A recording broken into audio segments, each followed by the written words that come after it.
Assalamualaikum warahmatullahi wabarakatuh. Jumpa lagi dalam pembelajaran IPA kelas 7. Masih seputar klasifikasi materi dengan topik unsur, senyawa, dan campuran.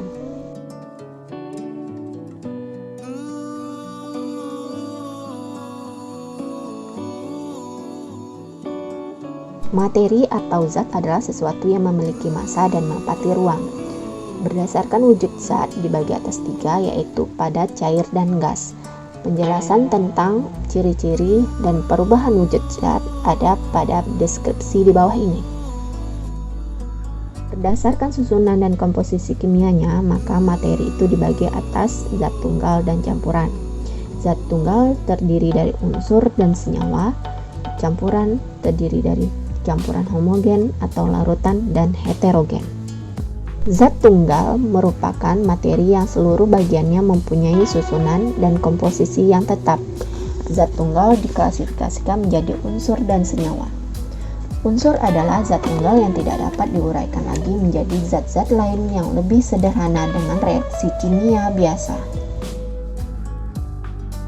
Unsur dibagi lagi menjadi 3, yaitu unsur logam, contohnya besi, tembaga, emas, dan sebagainya. Kemudian unsur non-logam seperti belerang, hidrogen, oksigen. Kemudian unsur semi-logam atau metaloid, contohnya germanium dan silikon. Nama unsur yang kita kenal dalam bahasa Indonesia belum tentu sama dengan nama unsur baku yang ditetapkan oleh IUPAC, International Union of Pure and Applied Chemistry. Yang kita kenal misalnya tembaga, nama kimianya menurut IUPAC adalah cuprum. Unsur memiliki lambang tersendiri agar mudah digunakan dalam penulisan reaksi kimia.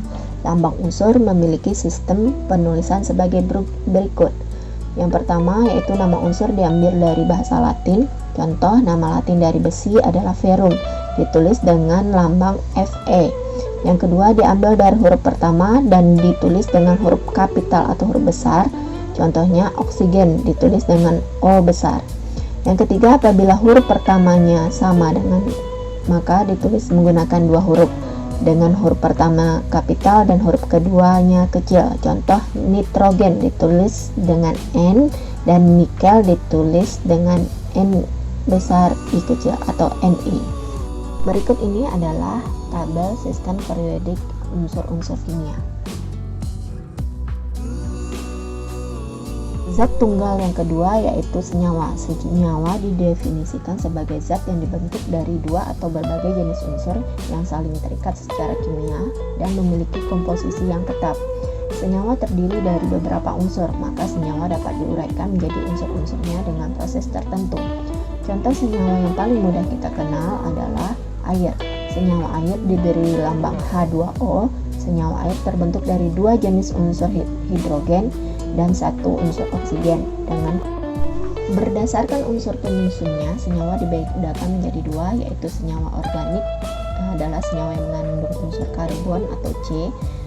Contohnya asam cuka atau asam asetat, gula, pasir. Kemudian ada senyawa anorganik yaitu senyawa yang tidak mengandung unsur karbon. Contohnya garam dapur, aluminium hidroksida, asam nitrat, asam klorida, dan sebagainya. Molekul unsur dan molekul senyawa. Molekul unsur merupakan senyawa yang disusun oleh 1 unsur, ditunjukkan oleh senyawa diatomik seperti senyawa H2 dan O2. Molekul gas oksigen O2 terdiri atas 2 atom oksigen. Kemudian molekul senyawa merupakan senyawa yang disusun oleh beberapa unsur yang tidak sejenis. Molekul semacam ini ditemui pada senyawa heteroatomik seperti H2O, P2O5, N2O3, dan sebagainya. Ini contoh senyawa dan unsur penyusunnya. Yang pertama yaitu air, rumus kimianya H2O. Jumlah partikel penyusunnya ada 3, yaitu 2 partikel unsur hidrogen dan 1 partikel unsur O. Jadi 2 tambah 1, jumlah unsur seluruhnya adalah 3. Kemudian amoniak. Amoniak rumus kimianya NH3. Jumlah partikel unsur penyusunnya ada 4 yang terdiri dari 1 partikel unsur nitrogen dan 3 partikel unsur H.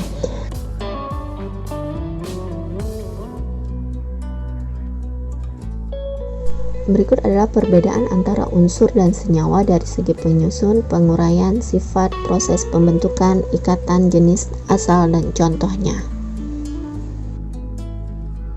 Materi selanjutnya yaitu campuran. Campuran adalah materi yang disusun oleh beberapa zat tunggal, baik berupa unsur atau senyawa, dengan komposisi yang tidak tetap. Dalam campuran, sifat dari materi penyusunnya tidak berubah. Contoh sederhana dari campuran dapat kita jumpai di dapur, misalnya saus tomat. Campuran ini mengandung karbohidrat, protein, vitamin C, dan masih banyak zat-zat lainnya.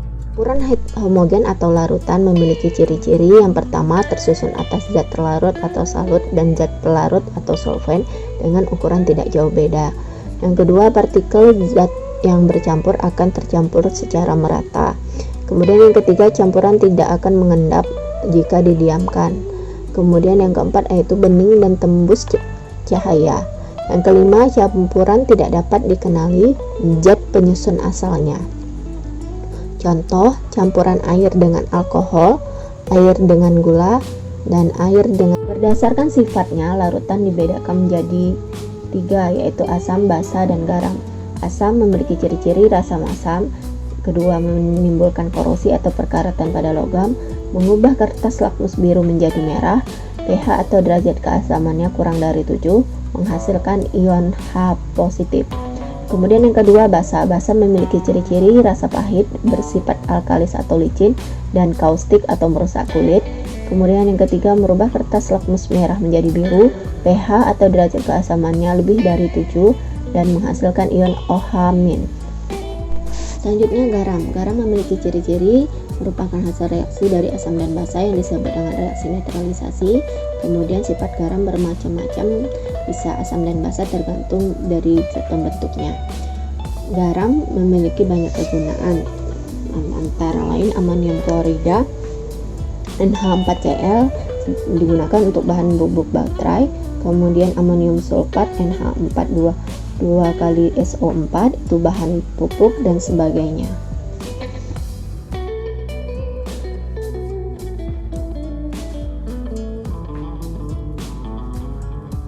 Indikator asam basa adalah cara atau bahan untuk mengetahui kadar asam atau basa suatu zat. Antara lain, indikator alami dibuat dari ekstrak bunga kembang sepatu, bunga bugenvil, kulit manggis, kubis ungu, kunyit, dan pacar air. Yang kedua ada indikator asam basa, yaitu indikator buatan yang terdiri dari kertas lakmus merah biru, alizarin, phenolphthalein, bromtimol biru, metil merah dan metil jingga, brom kresol hijau, dan krom kresol ungu.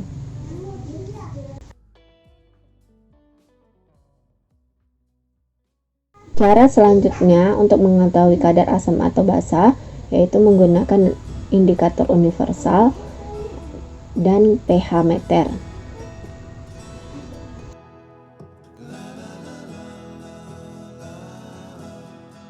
Campuran yang kedua yaitu campuran heterogen. Campuran heterogen terjadi karena zat penyusunnya tidak bercampur secara merata atau secara sempurna sehingga zat penyusunnya masih dikenali.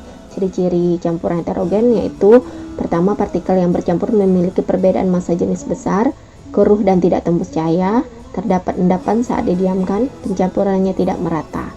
Campuran heterogen terdiri dari suspensi dan koloid.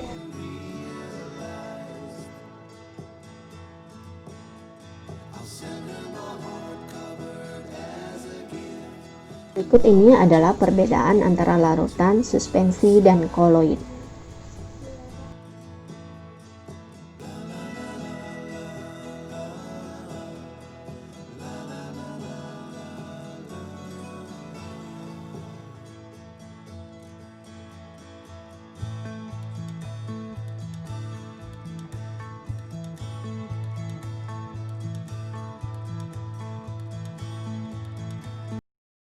Demikianlah pembelajaran kita tentang klasifikasi materi khusus untuk topik unsur, senyawa, dan campuran.